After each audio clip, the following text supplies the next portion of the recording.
Lisa Megan show continues. Carney to Tyrell. Hey guys, welcome back to the Meg Show. We are here. We are back for episode 7. We're here for episode 7. And what better time to welcome us back than the end of the regular season, beginning of conference play? Yeah, we took a little bit of a break, had some life conflicts, scheduling conflicts.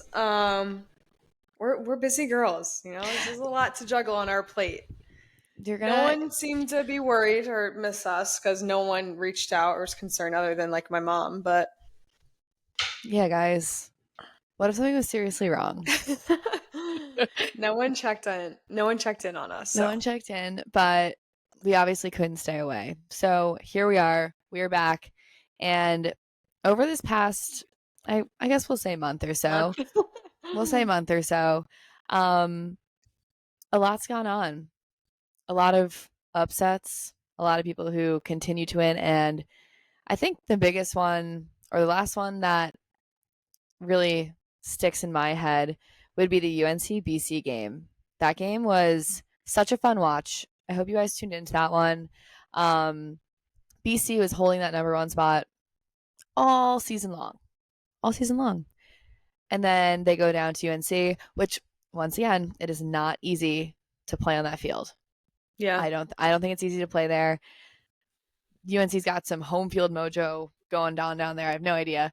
But UNC came out, they won 12-11, but the game didn't start out with a UNC runway. Yeah, BC was, I think, had the lead majority of the game until like the very end. UNC pulled away.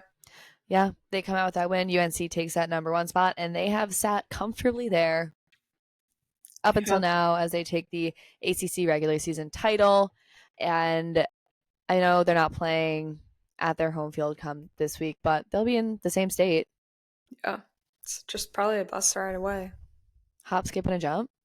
Yeah, I wonder, do you think they fly or drive? Probably drive. I don't imagine they fly there.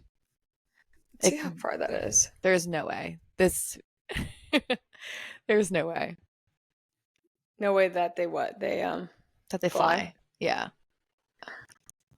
Or maybe they do. Maybe they have the resources for it. What's that complex called at Cary? Oh, American Legion. They're not playing at Cary. Oh, it's in Charlotte. They're in Charlotte. What is that stadium called?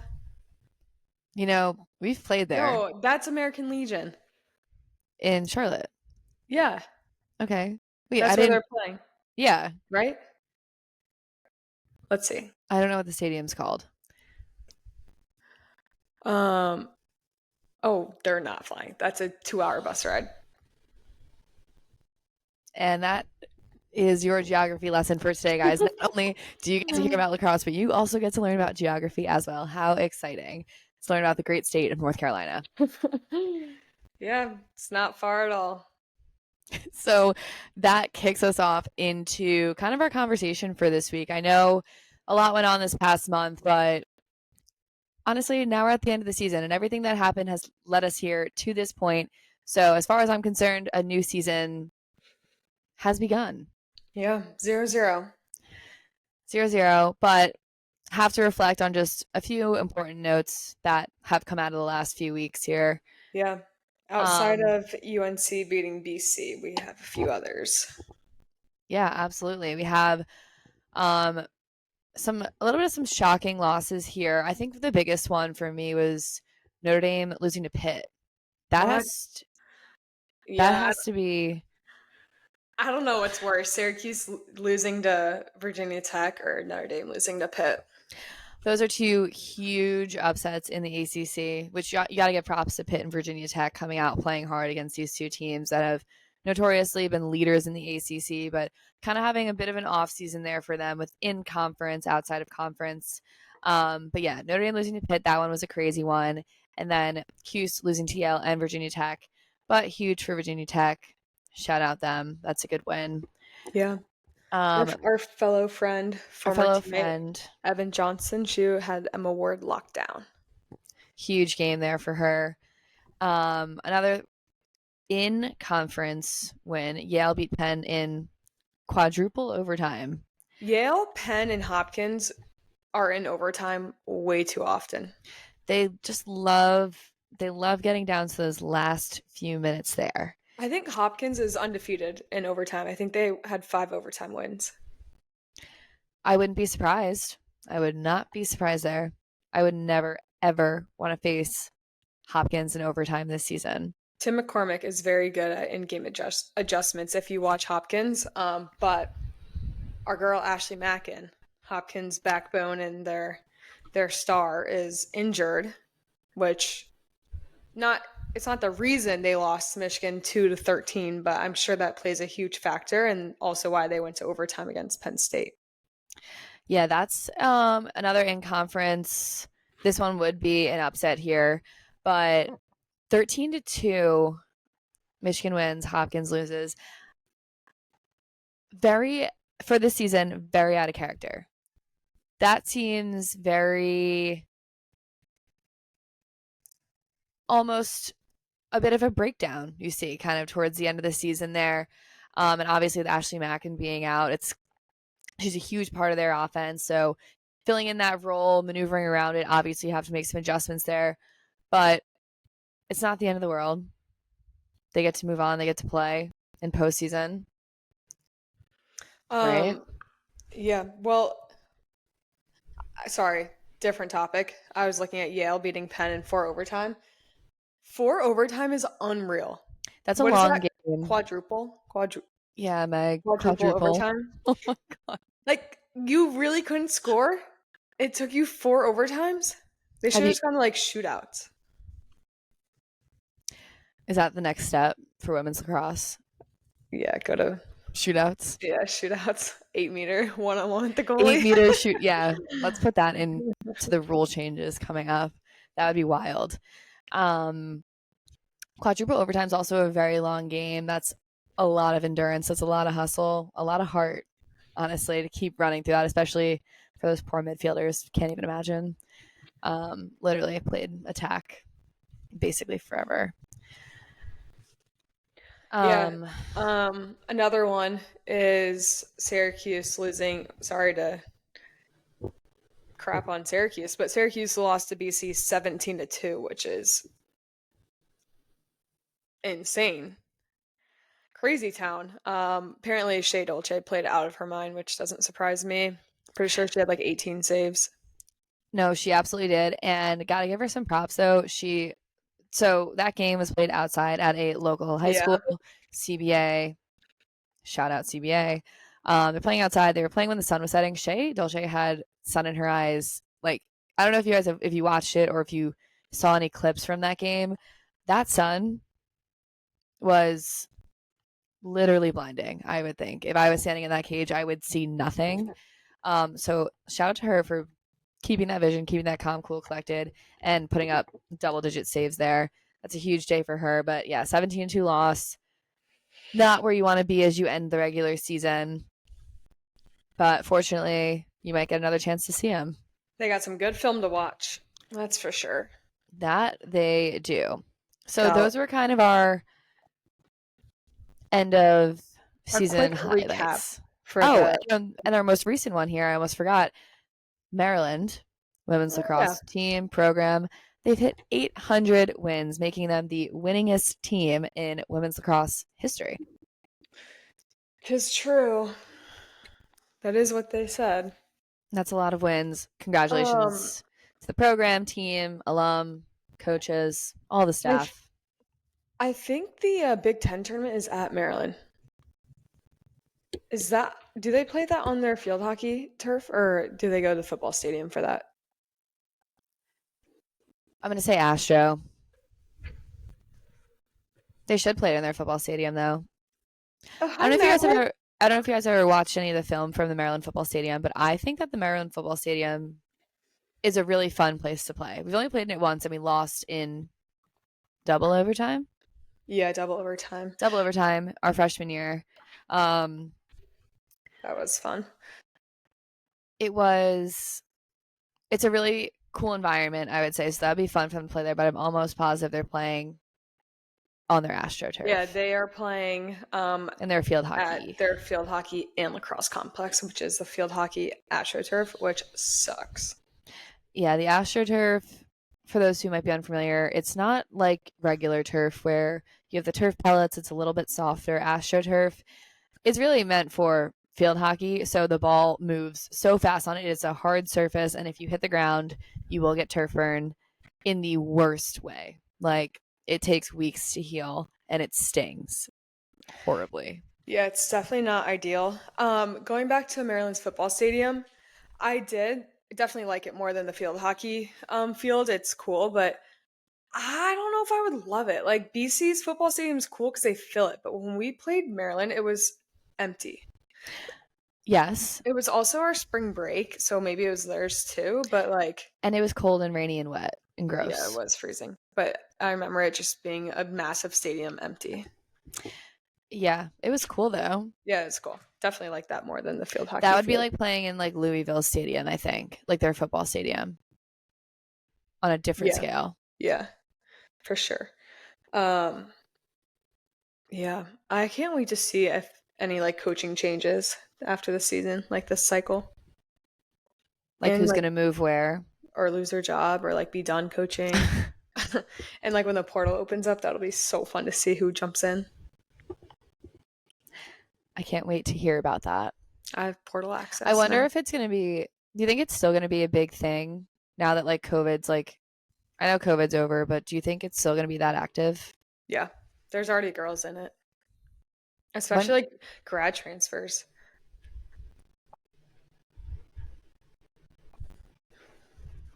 Like the, girls so going are we somewhere for talking their like, fifth year. so we're talking like the medical red shirts now? No, if they are going to be a grad transfer, they can be in the portal. Like if they're looking to go somewhere for grad school, because they got to apply. Like applications are going to be closed soon. But how do they have eligibility? Oh, I see what you're saying. Yes. Yes, what? Yes.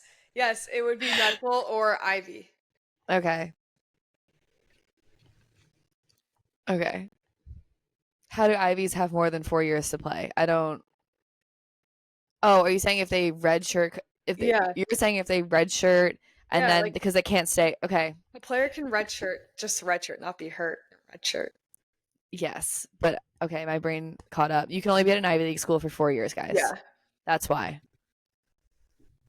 Yeah, we are looking in the portal. Yeah, so reach out to Meg. Slide into the Meg Show DMs. No one will know. Keep Just it kidding. confidential. We don't condone that Yeah, at just kidding. all. Jokes. Jokes. Anywho, those are our last minute thoughts as we head into kind of conference play, end of the season here, and just to kind of go through just some conference rankings because we like to talk about them, and I'm sure you love to hear about it from us. So first and foremost, maybe it's a little biased, but the ACC rankings. Meg, what do you think about this? I honestly think it's pretty accurate. Duke, Clemson sitting at 4 and 5. I think those are interchangeable. Honestly, I think Syracuse could be lower, but So if we read you through these, because this might help you guys if you are not aware. Number 1, UNC, of course. BC, of course, it's right behind them. Stanford sits at 3. We have Duke 4, Clemson 5, Syracuse 6, UVA at 7, Virginia Tech at 8, Pitt at 9. And then the final 3 teams are Notre Dame, Louisville, and Cal. They will not be participating in the ACC tournament. correct. Yes. So we've got the bottom 3, they don't get in. So they are unfortunately done for the season. Yeah. Right? I don't know if Yeah. Notre Dame. Yeah. Yeah, they're done. If they're not in the conference tournament, they're I don't think they would make the NCAA tournament. Yeah. Currently, We're so knowledgeable on this sport. It's crazy. but maybe they're having this conversation with us as they listen. Yeah. I don't think they will be, but anywho. So if we look at that matchup, these games start the day that you're listening to this, guys. So as soon as you open your eyes and you see this, tournament time play will be on starting at 11 a.m. 11 a.m. You get to not watch during your workday, obviously, because you're working or you're in school, but you can open your phone if you want to. There's some And evening games. there's that some you can evening catch. games, but you can watch some daytime games. So the first Yeah. one for the ACC is going to be UNC is playing Virginia Tech at 11 a.m. Bright and early. They get to wake up, play lacrosse as first thing they do. That next game will be Duke Clemson. That'll be an exciting game at 2 p.m. And if we look a little bit further, Stanford will play Syracuse at 8 p.m. Oh, I skipped one. Sorry. Boston College will play Virginia at 5. Yeah. And Stanford will play Syracuse at 8 p.m. So you can watch lacrosse all day for the ACC. But what's even cooler is it's not just them that start tournament play tomorrow. Meg, if you want to read through the Big Ten. Yeah, for sure. That's my cue. Yes, the Big Ten does start tournament play tomorrow. We have, let's see, we've got Penn State versus Johns Hopkins at 12 p.m. at noon. I don't know if these are listed they're listed in Eastern time, right? Yep. Yeah, Penn State plays Johns Hopkins at noon. Then we've got Maryland versus Rutgers at 3 and Michigan versus USC at 6. Northwestern gets a bye and they will play on Friday. Okie dokie. Yes. And for the Big Ten rankings, just for some clarification here, we have Northwestern. They sit at 1, as Meg just mentioned. They get the bye. 2 is Maryland, 3 is Hopkins, 4 is Michigan, 5 is Penn State, 6 is USC, and 7 is Rutgers. 8 and 9, that's where Ohio State and Oregon sit. I had a lot of hopes for Ohio State this year. And Michigan, weren't you on Michigan's bandwagon? And Michigan, but Michigan's still going. They're up there. They're going. Big win against Hop, guys. I had big hopes for Ohio State, but I liked what I saw. And I have a lot of faith moving forward. So that's my take on that one. What was I just about to ask you? What game for the ACC tournament starting tomorrow, which game are you most excited to watch or tune into? Duke Clemson rematch from earlier this season. That will be a very, very exciting watch. Syracuse Stanford 8 p.m. game. As I'm tucked into bed, going to be watching that one. That should be an exciting game as well. Another rematch from earlier this season. If you can remember, the Syracuse Stanford game was like way back when. Yeah, it honestly might have been right as we took a month break. Way back when. Yeah, that went to overtime. Double overtime? Triple? Yeah, they went into overtime. And yeah, I'm excited to watch coming away with the win for that game. But yeah, Duke Clemson and Syracuse Stanford, I think, are going to be the games to watch. UNC Virginia Tech, I do think I love my friends at Virginia Tech, but I do think UNC is going to come away with that one. And then BC Virginia, I just see BC kind of taking this game and running with it. What do you think? Yeah, for sure. BC is going to have no problem. Yeah, I kind of feel the same way. And then for your Big Ten matchups, who do you got? I'm pulling for USC. I'm pulling for underdog. I hope they can make a push. I think Hopkins will beat Penn State. I don't know what the injury was with Ashley Mackin, but that worries me. But I hope they can beat Penn State. Maryland will handle Rutgers, and then Michigan, USC. I have faith in USC. I think they're getting a second wind here and are figuring it out. Yeah, the Penn State Hopkins game was so close. Literally. Yeah. So close, and it wasn't that long ago. So close it was in overtime.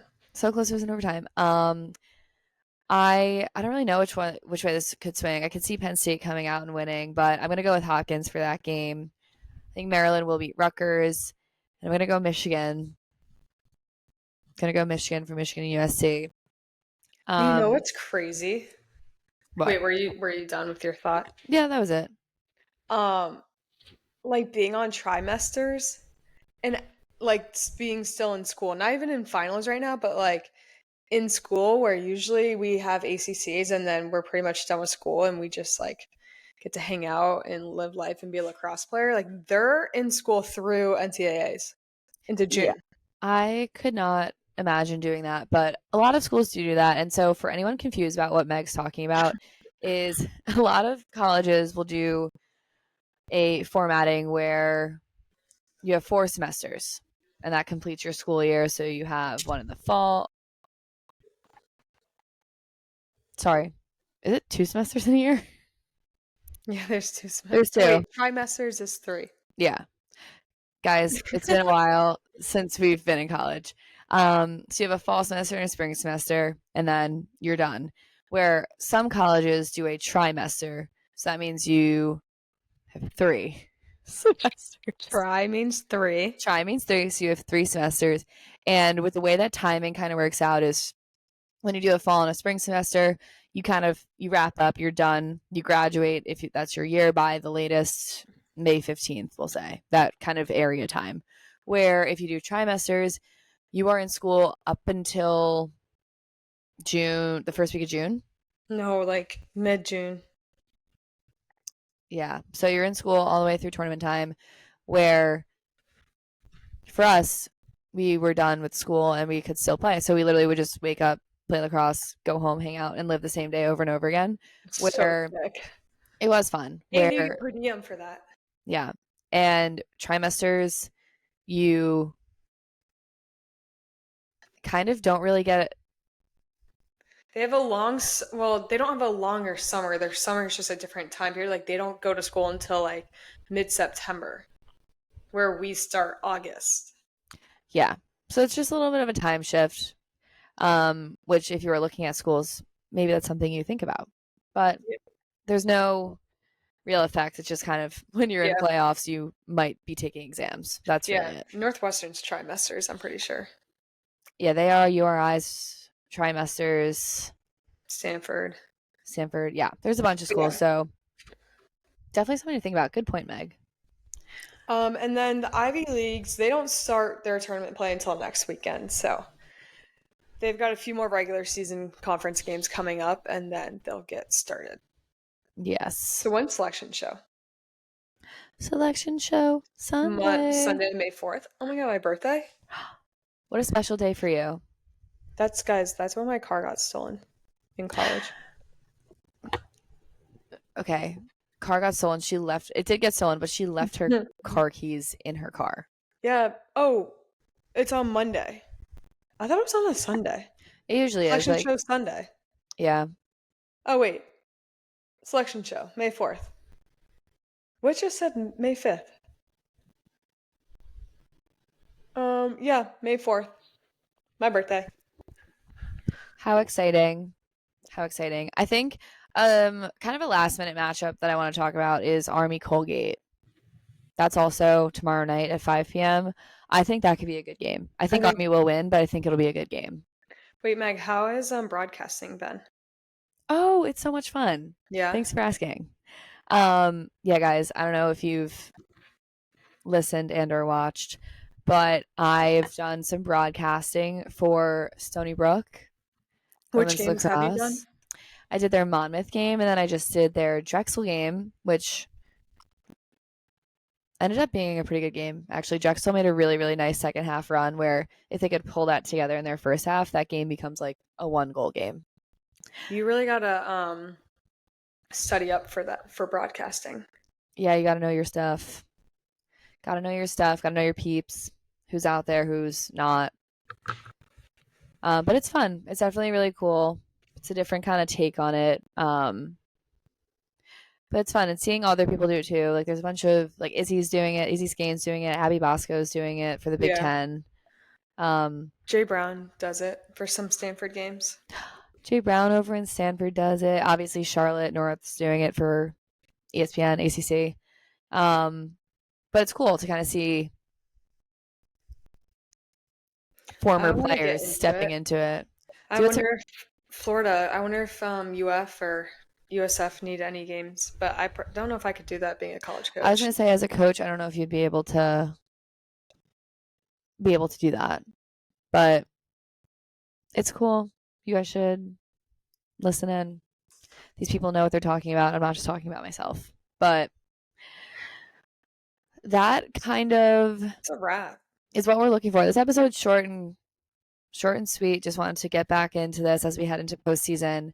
And I guess just to close it out, why don't we just talk about the rankings that were released yesterday? Okay. Let's see here. You put them on the script? Oh, there they are. UVA at 6 or at 5.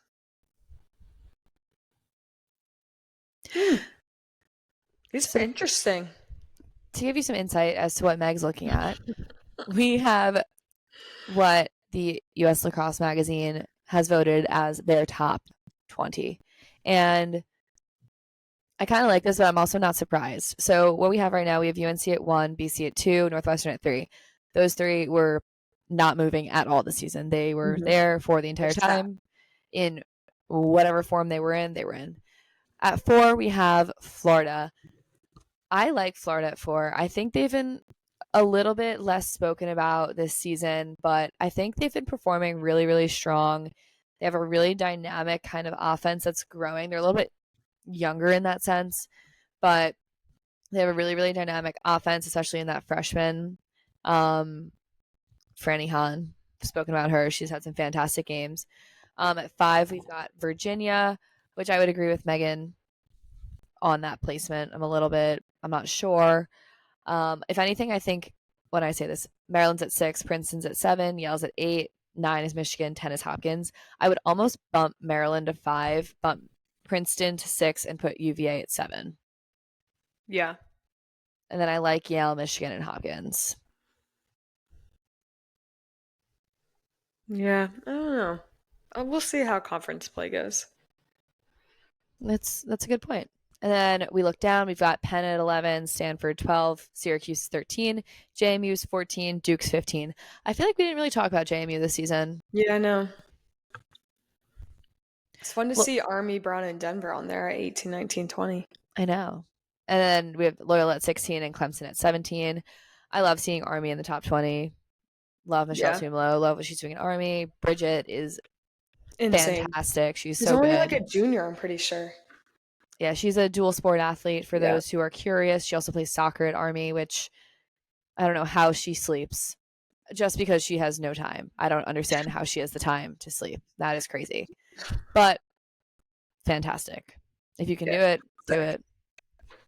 And then Denver at 20.